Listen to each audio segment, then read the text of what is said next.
What if a routine night watch revealed something so impossible? The government erased not just the evidence, but your entire life. In the desolate Alaskan reaches of 1978, a routine radar watch turned into a nightmare when a seasoned operator witnessed an object defying all known physics. What followed was a swift, silent eradication of evidence, a chilling government cover-up, and a lifetime of subtle, omnipresent surveillance that left him utterly isolated. This is the story of David Whelan.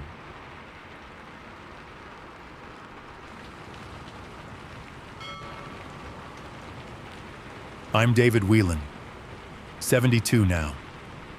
The years have blurred most things, but not that night. November 1978. Shemya Station, Alaska. The wind howled like a banshee off the Bering Sea. I was on the ANF PS-17 console. Just another routine night, or so I thought. The air in the bunker was thick with stale coffee and ozone. For 12 minutes, my screen showed it. A solid, non-reflective object. A perfect, unmoving blip against the green sweep. It was over the Bering Sea, far beyond any known flight path. Then it moved. Hypersonic. A smear of light. It stopped instantly. Then moved again, a perfect, impossible trajectory. No craft, no known technology could achieve that. Major Thomas Croft, my commanding officer, stood beside me. His breath caught, a thin, audible rasp in the quiet room. We just stared, two men sharing a silent dread, the only sound the hum of the radar. The next morning, two men arrived.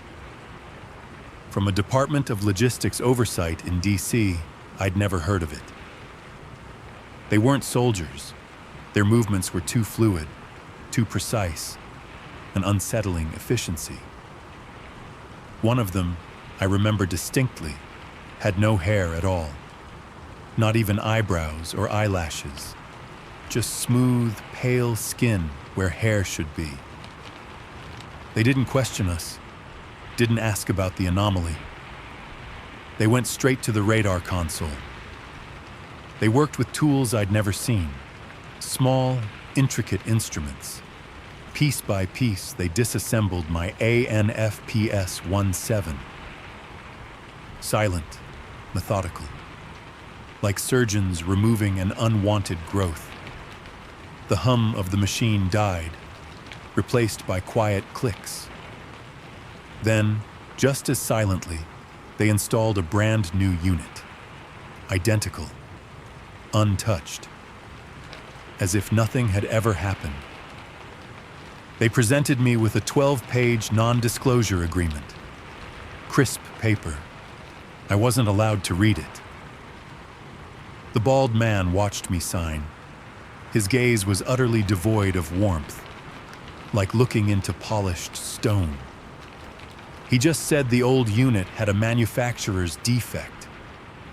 The words echoed, hollow and absurd, against the memory of those impossible 12 minutes. A dry, metallic taste formed in my mouth. Major Croft was transferred within weeks, abruptly. No explanation. Just gone. I tried to reach out, to confirm what we'd seen. His phone was disconnected. His new posting vague, a dead end. Every official channel I tried to query about the incident met with polite, unyielding silence, a wall of placid indifference. My decision not to let it go, to subtly persist in seeking confirmation, was my point of no return. I didn't know it then, but I was already marked. I felt a cold knot tighten in my gut. A quiet resolve to know. Life began to subtly shift. Unanswered phone calls in the dead of night. A quiet click of a receiver after I'd hung up. People I didn't recognize, but who seemed to recognize me in mundane places. A glance held too long in a grocery aisle. Small things in my apartment subtly rearranged. A book moved a few inches, keys not quite where I left them. Just enough to make me question my memory, never enough to confirm. The air grew heavier with unseen eyes. My skin prickled. My career, which had been steadily progressing, suddenly stalled. A phantom break. Opportunities vanished. Promotions skipped over. My name simply wasn't on the lists anymore. Colleagues, once friendly, became distant. Their eyes avoided mine in the mess hall. They moved away when I approached. An invisible wall rose around me, isolating me within the institution I had served for decades. I felt utterly alone.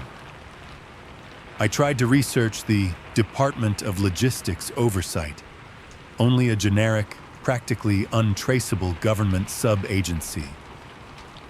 Its purpose vague, its records sparse, like a phantom limb of bureaucracy. Every official avenue led to a void. Every search for similar incidents met with official debunking or ridicule. A well-oiled machine of dismissal. Then, years later, the call came. 3 a.m, my landline. A calm, monotone voice.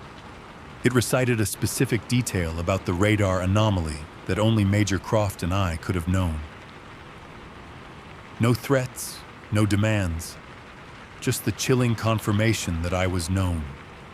I was heard, and I was being watched. The air in my small apartment felt suddenly thin, sharp. My breath caught, shallow and quick. A few years ago, a man visited me, here at my retirement home, unannounced. He had a bland, generic name, something like Mr. Smith. We spoke over tea in the common room. He didn't threaten, he just spoke of maintaining order and the importance of stability in quiet, even tones. He implied, without ever stating, that my continued quiet existence depended on my silence, a subtle pressure.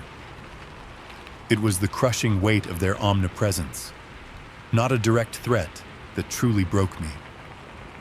My shoulders slumped. That was the ultimate realization. There's no one to tell, no agency to appeal to, no public to believe. The system is too vast, too faceless, too absolute.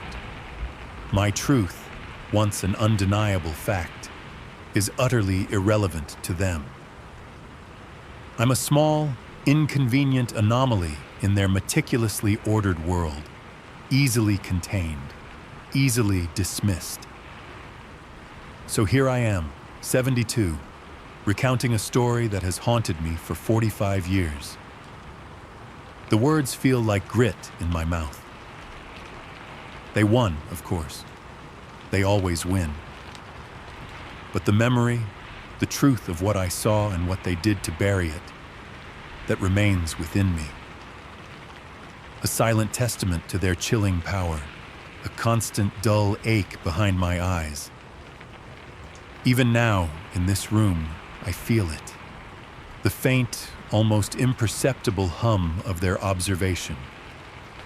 This testimony, this act of speaking, is perhaps just another echo in their vast, controlled silence.